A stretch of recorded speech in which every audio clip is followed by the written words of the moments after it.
တင်ဘောသားအလောက်ခမြန်မာနိုင်ငံသားတွေအတွက်ဆယ်စုနှစ်ပေါင်းများစွာကတည်းကဂုဏ်ယူစရာကောင်းတယ်လို့စွန့်စားမှုလည်းများတဲ့အလောက်ကိုင်းတစ်ခုဖြစ်ပါတယ်။နိုင်ငံခြားဝင်ငွေရှာဖွေပေးရမှာအဓိကကျတဲ့ကဏ္ဍတစ်ခုလည်းဖြစ်ပါတယ်။တင်ဘောသားဘွားရဲ့အဓိကအချက်တွေကိုအောက်ပါအတိုင်းတင်ပြပေးလိုက်ပါတယ်။ဒီအလောက်ကိုင်းအမျိုးအစားနဲ့ယာဒူးများ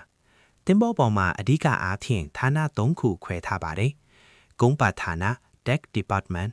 ကပတိန်မှအစာ၍အရာရှိများပလန်းချီသူများနဲ့ထန့်ရှင်း၍လူသူများ OSAB ဆက်ဌာန Engine Department ဆက်ချုပ်ကြီးမှစာ၍စက်ပိုင်းဆိုင်ရာအရာရှိများနဲ့ဝိုင်လာများစားဖို့ဆောင်ဌာန Catering Department စားဖို့မူ Cook နဲ့အောင်တန် Mess များနေအားသာချက်များနဲ့အခွင့်အလမ်းများလာစာကောင်းမွန်ခြင်းဒေါ်လာဖြင့်လာစာရရှိတာကြောင့်မိသားစုကိုကောင်းမွန်စွာထောက်ပံ့နိုင်ပါတယ်။ကဘာပရချင်းနိုင်ငံခြားစိတ်ကမ်းမျိုးတွေကိုရောက်ရှိပြီးဗဟုသုတရှာဖွေနိုင်ပါတယ်။စရိတ်စကတတချင်းတင်မောပေါ်မှာနေထိုင်စားတောက်စရိတ်အခက်မဲဖြစ်လို့လာစာကိုအသားတင်စုဆောင်းနိုင်ပါတယ်။ကျွမ်းကျင်မှုနိုင်ငံခြားအဆင့်မီတင်တန်းတွေတက်ရောက်ရတဲ့အတွက်ကျွမ်းကျင်ပညာရှင်ဖြစ်အတိမတ်ဖြူခံရပါတယ်။၃ရင်ဆိုင်ရသည့်စိန်ခေါ်မှုများ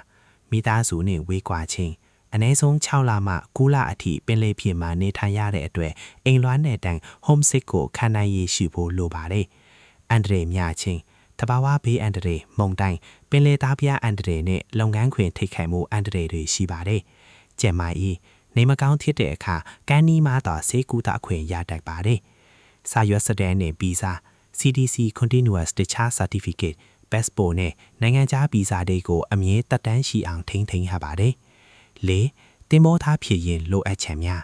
တင်တန်းရေချောင်းသိပ္ပံ DMA ဒါမှမဟုတ်အတိမတ်ဖြူတင်တန်းကျောင်းတွေမှာ STCW အခြေခံတင်တန်းတွေတက်ရောက်ရပါမယ်။ကျန်မာဤရေချောင်းဆိုင်ရာဆေးစစ်ချက် Medical Fit အောင်မြင်ဖို့လိုပါတယ်။အင်္ဂလိပ်စာနိုင်ငံခြားအဖွဲ့သားတွေနဲ့ဆက်သွယ်ဖို့အင်္ဂလိပ်စကားအခြေခံသို့မဟုတ်ကျွမ်းကျင်မှုလိုအပ်ပါတယ်။၅လက်ရှိအခြေအနေလက်ရှိမှာမြန်မာတင်ပိုးသားတွေအသက်လာစာငွေပြန်လဲလွဲဖြောင်းမှုဆိုင်ရာစီမင်းသစ်တွေရှိလာသလိုတခြားနိုင်ငံသားတွေနဲ့ရင်းပြိုင်ဖို့အရေးချင်း competency ကိုပိုမိုမြင့်တင်ဖို့လိုအပ်လာပါတယ်။အကြံပြုချက်တင်ပိုးသားအလောက်ခပင်ပန်းပြီးမှစိတ်ထချမ်းခိုင်ပြီးစီကန်းရှိသူတွေအတွက်ဘဝကိုအချင်းတို့အတွင်းပြောင်းလဲပေးနိုင်တဲ့အလုပ်တစ်ခုဖြစ်ပါတယ်။